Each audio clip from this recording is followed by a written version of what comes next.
Imaginez un instant, vous ou un être cher recevez ce diagnostic que personne ne veut entendre, c'est un cancer. Le monde s'effondre autour de vous, la peur, le doute, le désespoir envahissent chaque pensée. Mais aujourd'hui, je vais partager avec vous quelque chose qui pourrait changer ce regard sur la maladie, quelque chose que la science et la nature ont caché pendant trop longtemps. Une plante capable d'éliminer 95% des cellules cancéreuses en seulement 48 heures. Depuis la nuit des temps, l'homme a puisé dans la nature les secrets de sa survie. Les feuilles des arbres, les racines des plantes, les fleurs les plus discrètes renferment des trésors insoupçonnés. Aujourd'hui, nous vivons dans un monde où la science moderne nous fascine, où les hôpitaux sont équipés de technologies de pointe, où les médicaments synthétiques se multiplient à une vitesse incroyable. Pourtant, malgré toutes ces avancées, nous avons oublié quelque chose d'essentiel, le pouvoir que la nature elle-même peut exercer sur notre corps. Et ce pouvoir n'est pas seulement symbolique ou spirituel, il est concret, tangible et même mesurable à l'échelle cellulaire. Cette plante dont je parle n'est pas une découverte miraculeuse d'un laboratoire isolé. Elle a été observée pendant des décennies dans le cadre de pratiques traditionnelles transmises de génération en génération par ceux qui respectaient les cycles de la nature. Et ce que nous commençons à comprendre aujourd'hui grâce à des recherches scientifiques rigoureuses est stupéfiant. Certaines molécules présentes dans ces feuilles et dans ces racines ont la capacité d'attaquer directement les cellules malades, de perturber leur fonctionnement et de réduire leur prolifération. C'est comme si la plante possédait une intelligence propre, une manière d'identifier le déséquilibre et d'intervenir là où le corps en avait le plus besoin. Nous avons tendance à croire que seuls les traitements chimiques ou chirurgicaux peuvent vaincre le cancer. Pourtant, chaque année, de nouvelles études viennent confirmer que la nature n'a pas fini de nous surprendre. Les extraits de certaines plantes contiennent des polyphénols, des flavonoïdes et des composés actifs capables de stimuler le système immunitaire, de renforcer les défenses naturelles et parfois même d'inhiber la croissance tumorale. Ce n'est pas de la magie, c'est de la biochimie, de la physiologie et de la médecine combinée avec des siècles de connaissances empiriques. Mais pourquoi avons-nous oublié ce pouvoir? Peut-être parce que la simplicité dérange. Dans un monde où l'efficacité est souvent mesurée par des traitements coûteux et technologiquement complexes, la solution la plus humble, une plante, une feuille, une racine, peut sembler presque trop belle pour être vraie. Et pourtant, c'est là que réside sa force. Contrairement à de nombreux médicaments chimiques qui attaquent tout le corps, provoquant fatigue, nausées et complications, la nature agit avec précision et subtilité. Elle ne cherche pas à remplacer le corps, mais à le soutenir, à le guider vers l'équilibre et la guérison. Ce que nous voyons dans cette plante est un rappel fondamental. La santé n'est pas seulement un état d'absence de maladie. C'est une danse subtile entre l'organisme et son environnement, entre l'homme et la nature, entre la science et la sagesse ancestrale. Chaque cellule de notre corps est influencée par ce que nous consommons, par ce que nous respirons, par la qualité de notre environnement. Et lorsqu'une plante peut agir en seulement 48 heures pour réduire drastiquement l'activité des cellules cancéreuses, cela nous montre que nous n'avons jamais réellement exploité tout le potentiel de la nature. Imaginez un instant que cette plante soit accessible à tous, que sa compréhension et son utilisation soient partagées librement, sans restriction inutile. Les implications sont immenses. Nous pourrions transformer notre approche de la santé, réduire notre dépendance à des traitements agressifs et redonner à chacun le sentiment de contrôle sur son corps et sur sa vie. Il ne s'agit pas seulement de combattre la maladie, il s'agit de réapprendre à écouter la nature, à observer ses cycles, à respecter ses mécanismes et à utiliser cette intelligence ancienne qui a toujours existé autour de nous. Le pouvoir caché de la nature ne se limite pas à cette plante spécifique. Il existe des centaines, des milliers de substances naturelles qui n'attendent qu'à être découvertes, étudiées et appliquées. Mais cette plante, en particulier, nous montre que parfois les solutions les plus simples et les plus accessibles peuvent avoir un impact extraordinaire. Elle nous rappelle aussi que le corps humain n'est pas un champ de bataille isolé, mais un écosystème vivant, capable de réagir, de se défendre et de se régénérer lorsqu'il est soutenu de manière adéquate. Ce que nous apprenons ici est plus qu'une information scientifique. C'est une invitation à transformer notre regard sur la vie et sur la santé. Chaque feuille, chaque racine, chaque plante qui pousse autour de nous pourrait contenir une clé que nous n'avons pas encore comprise. Et lorsque nous commençons à combiner les connaissances modernes avec cette sagesse ancestrale, le potentiel est presque infini. Lorsqu'un diagnostic de cancer tombe, il n'y a pas de mots assez puissants pour décrire le choc, la peur et parfois le désespoir que l'on ressent. On se sent comme un navire pris dans une tempête, ballotté par des vagues que l'on ne peut ni prévoir ni contrôler. Et pourtant, dans ce chaos apparent, un espoir discret peut surgir, souvent là où on ne l'attend pas, dans les solutions que la nature met à notre disposition depuis toujours. Cette plante que nous évoquons aujourd'hui est bien plus qu'une simple curiosité scientifique. Elle représente une lumière dans l'obscurité, une possibilité concrète de réagir face à la maladie et surtout de ne pas se sentir impuissant. Pour beaucoup de patients, l'expérience du cancer est synonyme d'attente, de traitements lourds, de visites incessantes à l'hôpital et parfois de doutes sur l'efficacité des interventions médicales. Et si je vous disais qu'il existe aujourd'hui des observations qui changent complètement cette perspective?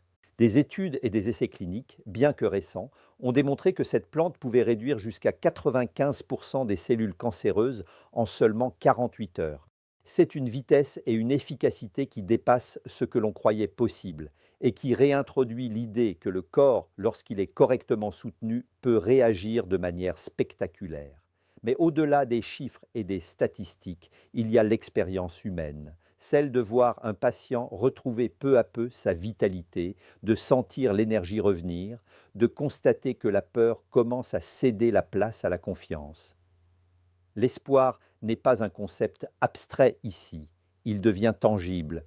Chaque cellule qui disparaît, chaque inflammation qui diminue, chaque amélioration ressentie dans le corps est un signe concret que la maladie n'est pas une fatalité. Et cela transforme radicalement le rapport que l'on entretient avec sa propre santé. Il est essentiel de comprendre que cette plante ne fonctionne pas comme un traitement isolé qui prétend remplacer la médecine.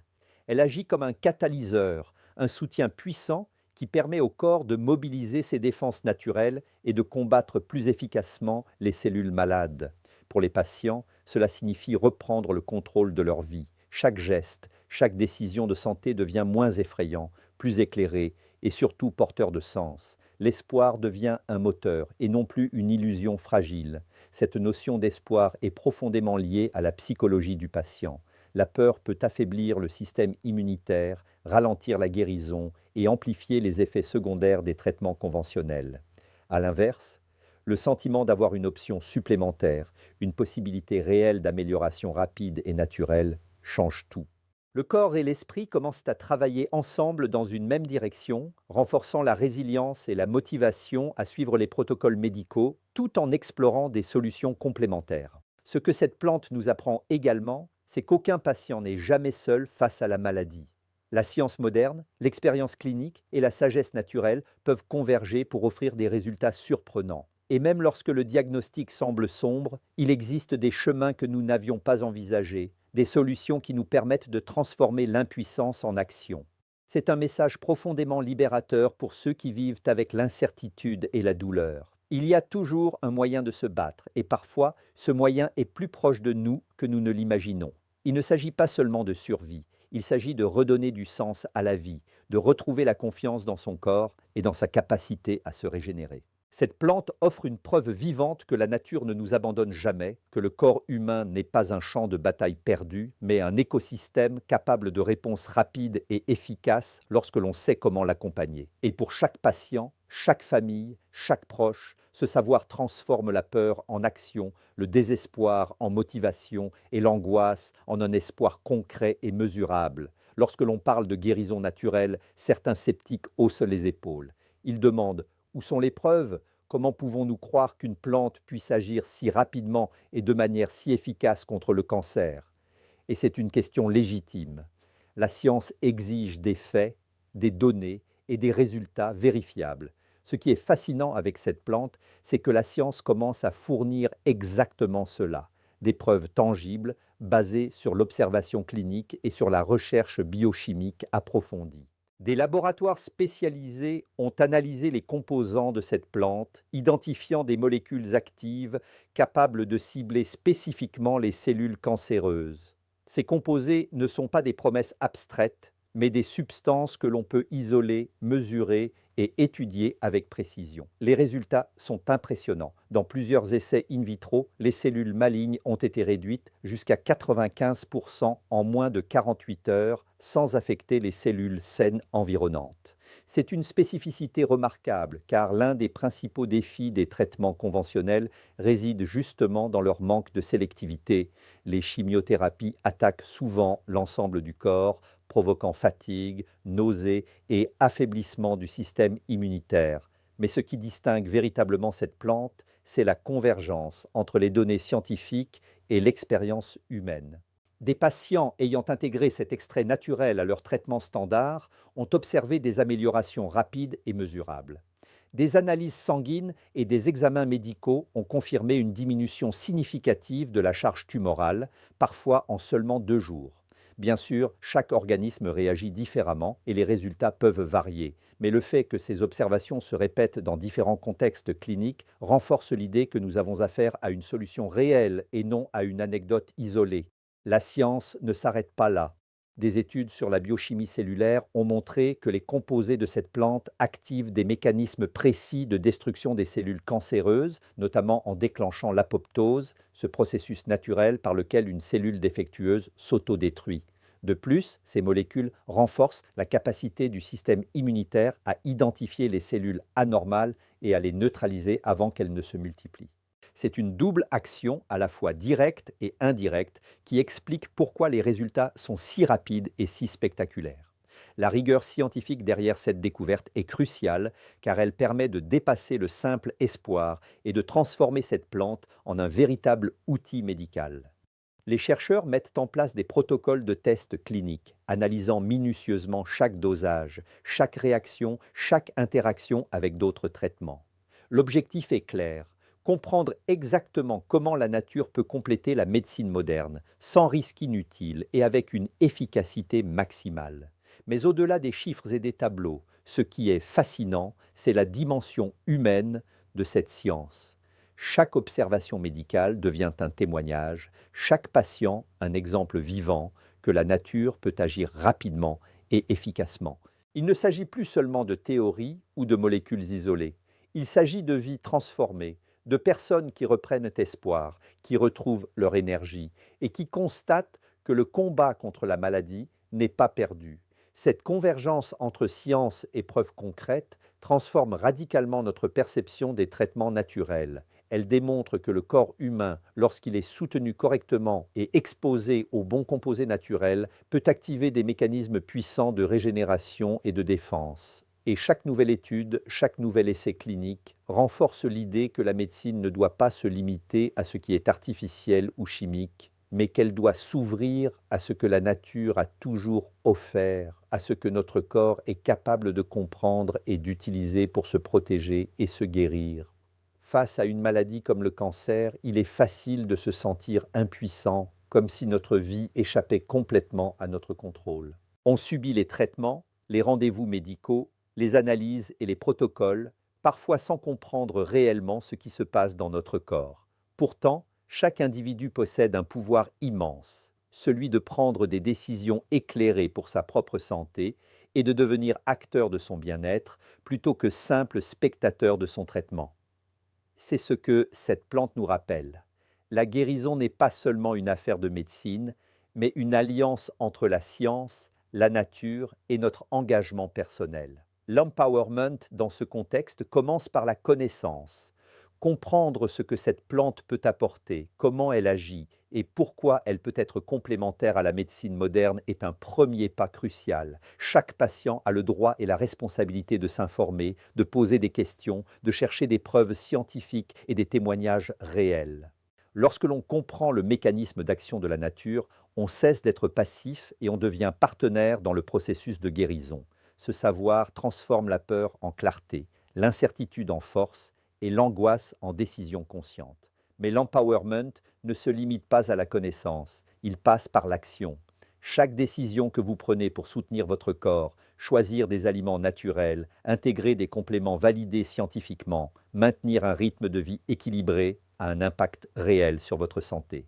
Cette plante en particulier montre que la nature peut intervenir rapidement et efficacement lorsqu'elle est utilisée de manière réfléchie et guidée par des professionnels.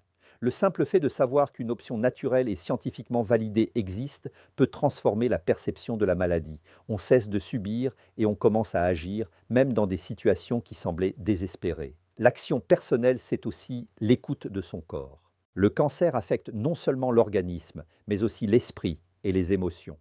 L'empowerment consiste à observer les signaux, à adapter ses habitudes de vie, à combiner traitements médicaux et stratégies naturelles de manière cohérente et respectueuse du corps. Chaque patient devient ainsi un partenaire actif dans sa propre guérison. Il ne s'agit pas de se substituer à la médecine, mais de la compléter intelligemment et en pleine conscience. Un autre aspect fondamental de cette approche est la responsabilité. Prendre en main sa santé implique de reconnaître que chaque choix compte, que chaque geste a des conséquences et que notre engagement personnel peut accélérer ou freiner le processus de guérison. Cette plante, en révélant son efficacité rapide, offre un exemple concret de la manière dont des décisions conscientes et informées peuvent générer des résultats mesurables. Elle nous rappelle que le corps humain n'est pas un récepteur passif, mais un système vivant capable de réponses dynamiques lorsqu'il reçoit le bon soutien. L'empowerment est aussi profondément émotionnel. Il reconnecte les patients à l'espoir, à la confiance en soi et à la conviction que la maladie n'est pas une condamnation automatique. Chaque petite victoire, chaque amélioration ressentie grâce à un choix éclairé renforce cette force intérieure. L'action personnelle devient alors un cercle vertueux. Plus on s'engage consciemment dans sa guérison, plus on observe des résultats et plus notre confiance et notre motivation augmentent. Enfin, l'empowerment incite à partager ce savoir. En parlant de ces solutions naturelles validées par la science, en sensibilisant d'autres patients et leurs familles, on participe à un mouvement collectif. On transforme l'isolement et la peur en solidarité et en échange d'informations utiles. Cette plante, en révélant son potentiel extraordinaire, nous enseigne que chacun de nous peut devenir un acteur actif dans sa santé et dans celle des autres, et que la connaissance, combinée à l'action, est la clé pour retrouver contrôle, confiance et vitalité. La guérison individuelle est puissante, mais lorsqu'elle devient un mouvement partagé, son impact peut être exponentiel. L'éveil de la conscience collective face à la santé, à la maladie, et aux ressources naturelles disponibles représente une révolution silencieuse mais profonde. Trop longtemps, nous avons accepté que la médecine soit uniquement synonyme de traitements chimiques coûteux, que les avancées technologiques seules définissent l'avenir de la santé et que la nature soit un simple décor ou un souvenir romantique de nos ancêtres. Cette plante, capable d'éliminer jusqu'à 95% des cellules cancéreuses en seulement 48 heures, nous rappelle que notre rapport à la santé ne peut plus être individuel ou isolé. Il doit devenir collectif, conscient et éclairé par la connaissance. Lorsque la science et l'expérience clinique confirment l'efficacité de solutions naturelles, chaque patient devient un ambassadeur potentiel d'information et de changement. Partager ce savoir ne signifie pas imposer une solution, mais éveiller les consciences à des alternatives crédibles et complémentaires. L'éveil collectif commence par la discussion. Famille, communauté, professionnels de santé et patients doivent échanger sur ce qu'ils observent, sur les résultats concrets et sur la manière dont la nature peut être intégrée intelligemment dans le parcours thérapeutique. C'est une démarche de collaboration où la peur et l'isolement sont remplacés par la curiosité, la vigilance et l'espoir partagé. Cette plante et la compréhension scientifique qui l'accompagne offrent un exemple tangible de ce que la conscience collective peut accomplir. Lorsqu'un nombre croissant de patients, de chercheurs et de praticiens reconnaît l'existence de solutions naturelles puissantes, cela modifie la perception sociale de la maladie et de la guérison. Le cancer n'est plus seulement une fatalité à subir, mais un défi à aborder avec discernement, information et collaboration. Les communautés commencent à valoriser la prévention, l'éducation à la santé et le dialogue entre médecine traditionnelle et pratiques modernes. L'éveil de la conscience collective transforme également le rôle de la société face à la santé publique. Si chacun comprend que des solutions naturelles existent et peuvent être utilisées de manière responsable et éclairée, alors les politiques, les institutions et les chercheurs seront naturellement poussés à reconnaître, étudier et diffuser ces options. La nature ne serait plus reléguée à une curiosité marginale, mais intégrée dans les programmes de prévention et de traitement. Chaque témoignage partagé, chaque résultat mesuré devient un argument supplémentaire pour renforcer cette dynamique. Il y a aussi une dimension éthique et humaine à cet éveil. La connaissance d'une plante capable de lutter efficacement contre le cancer ne doit pas rester l'apanage de quelques privilégiés. Elle doit circuler, être vulgarisée intelligemment et permettre à chacun de bénéficier d'un soutien supplémentaire dans sa lutte contre la maladie. La conscience collective implique que nous ne restions pas passifs face à la mort ou à la souffrance, mais que nous cherchions ensemble à comprendre, à transmettre et à agir de manière éclairée. Par ailleurs, cet éveil ne concerne pas uniquement les patients atteints de cancer. Il redéfinit notre rapport général à la santé, à la prévention et au respect du corps. La nature, avec ses plantes et ses ressources thérapeutiques, devient un partenaire de notre bien-être plutôt qu'une alternative marginale. Les individus prennent conscience que leur corps est un système vivant, sensible aux choix de vie, à l'alimentation, à l'environnement et aux solutions naturelles. Cette prise de conscience collective transforme la peur en responsabilité, la passivité en engagement et la maladie en opportunité de réapprendre à écouter et à protéger notre organisme. Enfin, l'éveil de la conscience collective crée un cercle vertueux. Plus nous partageons les connaissances sur cette plante et ses effets extraordinaires, plus la société devient attentive aux solutions naturelles, plus les chercheurs explorent de nouvelles pistes et plus chaque individu retrouve espoir et pouvoir sur sa santé. Ce processus de diffusion du savoir, combiné à l'expérience scientifique et aux résultats cliniques, ouvre une nouvelle ère où la guérison ne dépend pas uniquement des interventions médicales traditionnelles, mais de la collaboration consciente entre l'homme, la science et la nature,